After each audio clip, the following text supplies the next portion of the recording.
Okay, y'all, so we're going to continue with parabolas today, and this one we're going to deal with parabolas that are in factored form.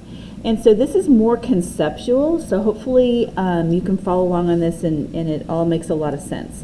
So what if the quadratic equation is in factored form? So here I go. This is in factored form, and so we know our standard form is ax squared plus bx plus c. And now we know how to factor a trinomial. So if we factor a trinomial, it could look like this. So the first question says, how do you know the graph will be a parabola? Well, we know it's a parabola whenever we have x squared. So x squared is always going to give us a quadratic. And I know it's an x squared because if I FOIL these first two terms right here, it's going to be x squared. So I know it has to be a parabola. So it's going to have to be in that U shape. Right? Does the parabola open up or down? Well, again, we go back to these first two terms. If this is an x and this is an x, if I multiply these together, I get x squared, and x squared is a positive. I know that this is going to open up because x squared, my a value here is 1, and 1 is a positive number. Now, we can also say that 1 is a positive number by saying a is greater than 0. Okay? So if a is greater than 0, we know that that has to be a positive number. Now, a might be 1/2, but 1/2 is still greater than 0. It's a positive number. All right? So this says, what are the zeros? Well, when this is in factored form, remember, if I want to find the zeros, or if I want to find the x-intercepts, this means that y equals 0. So if y equals 0, I have x plus 2 and x minus 4 equals 0. So by our zero property rule, we know that if this equals 0, or if this equals 0, then the whole thing has to equal 0. So I can make each one of these terms equal to 0, and I can say x plus 2 equals 0, and x minus 4 equals 0. But when I solve this, what we end up with is x is either going to equal -2 or +4. Okay? Then the last thing it says, use the above information to sketch the graph. Okay, so to do this, I'm going to start with my intercepts. So I'm still looking at this in just factored form. So I know I have one intercept at -2, and I have one intercept, 1, 2, 3, 4. One intercept here at 4. Now, I also know this is going to open up, but I don't know where this is going to bottom out. I don't know where my vertex is. I don't know anything. I don't know anything else. So what I can do is I can find some stuff even here from factored form. So I know that if I multiply these first two terms together, this is going to give me my A term. If I multiply these last two terms together, this is going to give me my C term. So what I also know is that if x equals 0, then, and I know my C term, I know my y-intercept. All right? So if I multiply this together, I get -8. So 1, 2, 3, 4, 5, 6, 7, 8. So I have this point right here. My y-intercept happens at -8. Now, this is my y-intercept. This is not necessarily my axis of symmetry. Remember, your axis of symmetry is this point that goes through the vertex. I don't have my vertex yet, but it's super easy to figure that out. So what happens is, if I look at the total length of this line, if I started at -2 and I went to 4, the length of this line is going to equal 8, right? And if I cut that line in half, that means 4 digits from this value, or 4 digits from this value. Hold on. What did I do wrong? 4. Oh, no, it's not 8. Sorry, it's 6. It's 6. So this is going to be 3. So 3 units this direction and 3 units this direction is going to give me my axis of symmetry, right?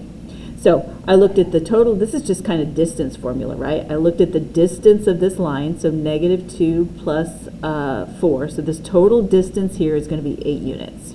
Okay, sorry. Oh my gosh, 6 units. 2 plus 4 is 6. So 6 units. So half of 6 is 3. So if I go 3 units this way or 3 units this way, this gives me my axis of symmetry. So the axis of symmetry happens at x equals 1. So that is the x term of my vertex. So if I take this number and I plug it back up in here, and I have 1 plus 2 and 1 minus 4, what I get is 3 times -3, which is -9. So that means my axis of symmetry, my vertex happens at 1, -9. So 1, -9 is this point right here, which based on my symmetry, I would know this point right here. So I can sketch this graph now.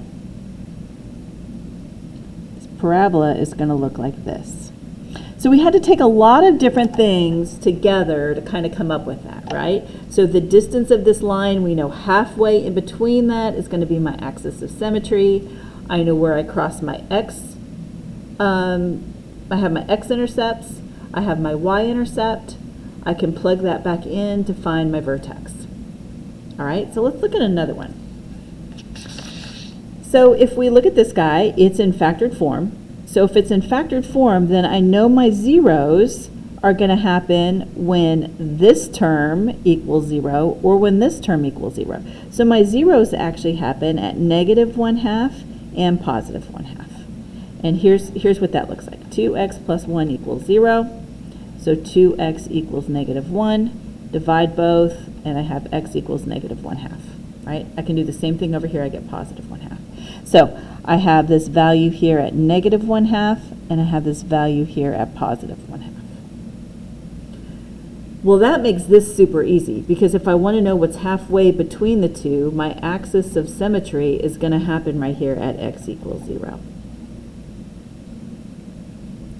So if x equals 0, then I know my vertex is going to be 0. And when I plug 0 in here, change my color so we can see this, I would have 0 plus 1 times 0 minus 1. When I multiply this together, I get -1. So my vertex is going to happen right here at 0, -1. Okay, and so that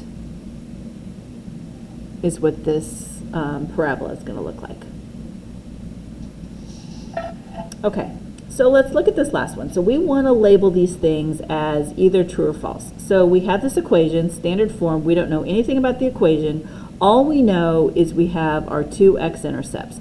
We can't go in here and assume we know anything else, like by putting hash marks in. So first one says axis of symmetry is 2. Well, if we know that this is 2 units and this is 6 units, I would have 2 plus 6, which is equal to 8. This really is equal to 8, unlike the one up there, okay? So halfway between that, oh my goodness, halfway between that, 8 divided by 2 is equal to 4. So if I go, and here's my vertex, right? So I know that my axis of symmetry is going to go through my vertex. So what this says is 4 units, so 6 units minus 4 would put this at x equals 2. And -2, if I go 4 units, I would have 1, 2, which would be 0, 1, 2. So the axis of symmetry happening at 2 is true. It does happen at 2. And we know the vertex is the x value, which is 2, and then the y value when x equals 2. And that's what this is saying.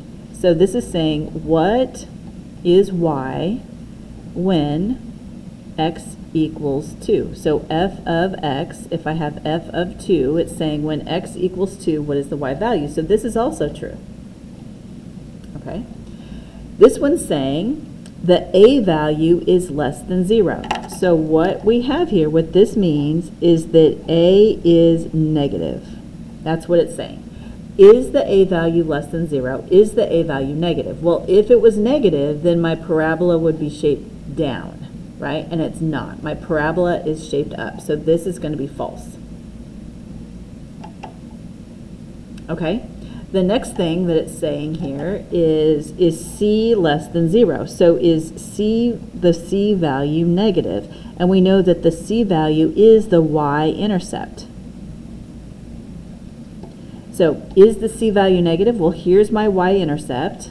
And so this is a negative value, right? We're below the x-axis, so it is a negative value. So this is true.